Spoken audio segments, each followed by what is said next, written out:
Welcome back to Inner Purpose Therapy, your go-to destination for all things pertaining to mental and physical health conditions.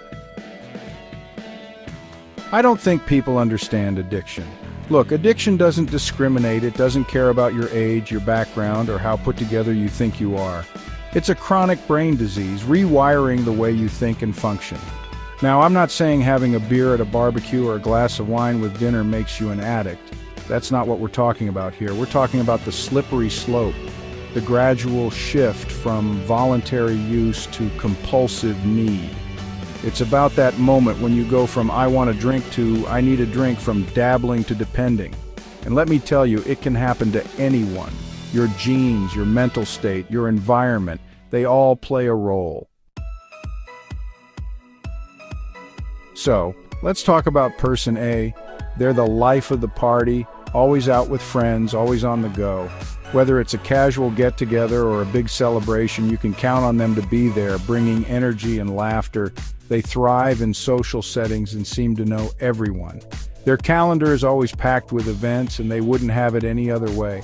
Weekends mean drinks, maybe a little dancing. They love the nightlife, the music, the vibe. It's their way to unwind after a busy week. They know the best spots in town and are always up for a good time. Their friends admire their zest for life and often look to them to lead the way.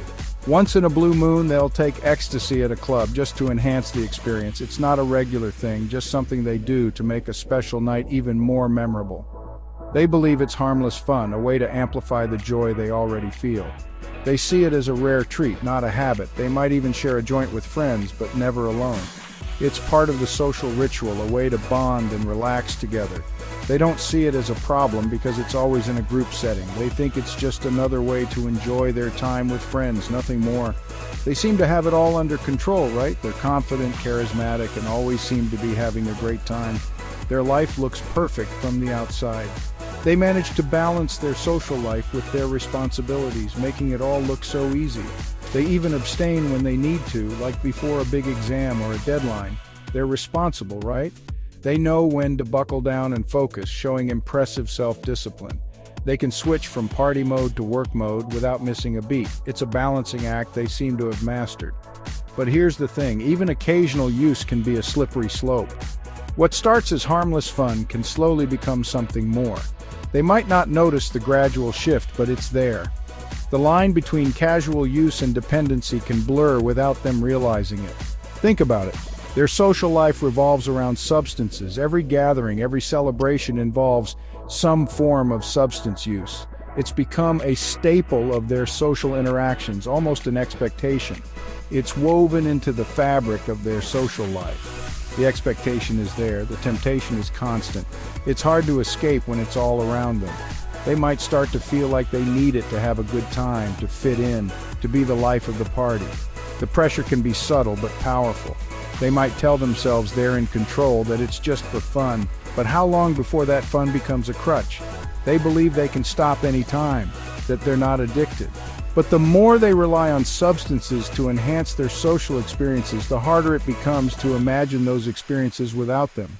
How long before that occasional use starts to feel like a necessity? It's a gradual process, often unnoticed until it's too late. They might start to feel anxious or uncomfortable without it, seeking it out more frequently. What was once a choice becomes a need. It's a slow fade, folks, and that's what makes it so dangerous. The transition from occasional use to dependency is often subtle and insidious.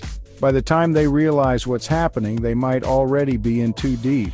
It's a cautionary tale, a reminder to stay vigilant and mindful of our choices. Now, person B is a different story. They're shy, keep to themselves, and would rather stay home than face a crowd. Alcohol?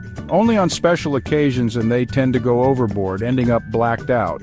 But here's the catch. They smoke marijuana every single day, mostly in the evenings. They tell themselves it helps them relax, helps them sleep. But let's be real, it's isolating them, making it even harder to get out of bed and face the day. This, my friends, is classic self-medication. They're using marijuana to numb out whatever's going on inside, to avoid dealing with the root of the problem. And the more they use, the deeper they sink into that isolation. It's a vicious cycle, and it's not easy to break free. Now, person C is a whole different breed. They are the epitome of success, always on top of their game, always pushing the boundaries of what they can achieve. They are the ones who seem to have it all together, the ones who make it look easy. They're what some might call a high-functioning addict. They excel in their careers, manage their personal lives with precision, and are often the go-to person in any crisis.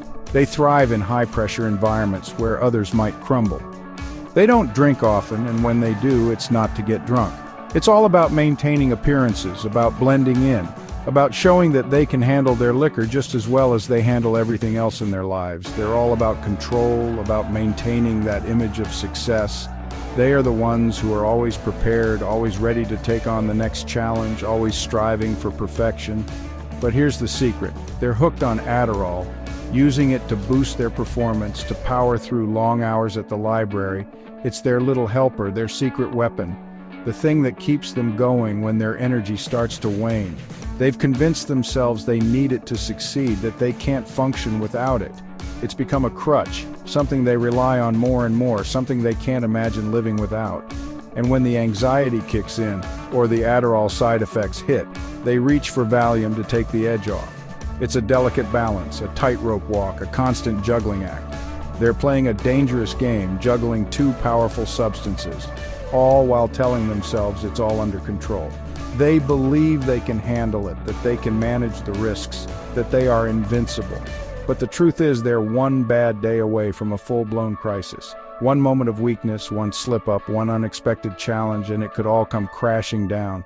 They're living on a razor's edge, and sooner or later they're going to fall. It's not a matter of if, but when. And when that day comes, all the control, all the success, all the perfection will mean nothing. Look, I'm not here to demonize anyone. Addiction is a complex issue that can affect anyone, regardless of their background or circumstances. It's important to approach this topic with empathy and understanding. Having a beer with friends or taking a prescribed medication as directed is one thing. These activities are often part of social norms and can be harmless when done in moderation. But when that occasional use turns into a need, when it starts to control your life, that's when you've got a problem. It's a gradual process that can sneak up on you, often without you even realizing it. And the scariest part is, many people don't even realize they're addicted. They might think they have it under control, but the signs are there, often subtle at first but growing more apparent over time. They're in denial, ashamed to admit they need help. So, let's get real. Denial is a powerful force that can keep you trapped in a cycle of addiction, making it harder to seek the help you need. Are you using substances more often than you intended? Do you find yourself reaching for that drink or those pills more frequently, even when you promised yourself you wouldn't? Are you struggling to cut back, even when you know you should? It's a common struggle, and it's a clear sign that you might need help to regain control. Are you experiencing mood swings, getting agitated when you can't get your fix? These emotional highs and lows can be exhausting and are often a direct result of substance dependency. Are you lying about your use, hiding it from loved ones? Deception is a common tactic to avoid confrontation, but it only deepens the isolation and shame. These are all red flags, folks. Don't ignore them. The sooner you acknowledge these signs, the sooner you can take steps to address the problem. Addiction is not a sign of weakness. It's a medical condition that requires understanding and proper treatment. It's a disease, and like any disease, it requires treatment. Medical professionals can provide the necessary support and interventions to help you recover. Reach out to a professional. Talk to a trusted friend or family member. Opening up about your struggles is the first step towards healing. There are resources available, people who understand and want to help. Support groups, hotlines, and counseling services are all there to assist you. Don't wait until it's too late. The longer you wait, the harder it becomes to break free from the grip of addiction. Take that first step towards recovery. It might be the hardest step, but it's also the most crucial. Your life might depend on it. Remember, seeking help is a sign of strength, not weakness. You deserve a life free from the chains of addiction.